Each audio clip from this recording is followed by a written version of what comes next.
اجماع پڑھے. اجماع کیسے کہتے ہیں؟ دیکھو، ہوا اتفاق جمیع المجتہدین، کہ وہ مجتہدین، تمام مجتہدین کا اتفاق ہے،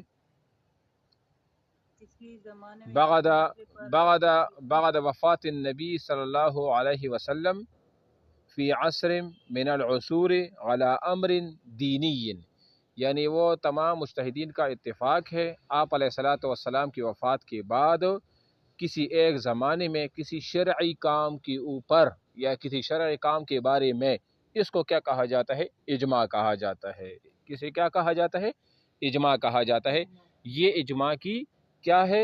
تعریف ہے. ٹھیک ہے. اور ویسے اجماع کا معنی، لغوی معنی کیا ہے؟ اتفاق کرنا، اتحاد کرنا، جمع ہونا، یہ اجماع کی لغوی معنی بھی ہے. ٹھیک ہے نا؟ اچھا جی، اچھا، اس سے مطلب یہ کہ کسی حکم شرعی پر اجماع ہو سکتا ہے، دنیاوی امور پر اجماع نہیں کہا جائے گا. دوسری بات یہ ہے کہ اجماع معتبر ہے علماء مجتہدین کا. کس کا اجماع معتبر ہے؟ علماء مجتہدین کا.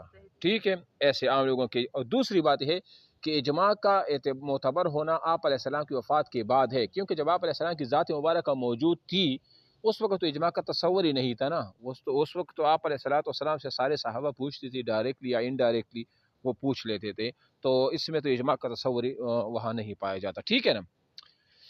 اچھا، پھر ایک ہوتے ہیں اجماعی کی دو قسم ہیں. ایک ہوتا ہے اجماعی قولی جس کو اجماعی صریحی بھی کہا جاتا ہے، اور دوسرے ہوتے ہیں اجماعی سکوتی. اجماعی قولی تو یہ ہوتا ہے کہ تمام مجتہدین کا بیک زبان ہو کر قولاً کسی مسئلے کے بارے میں اتفاق کرنا،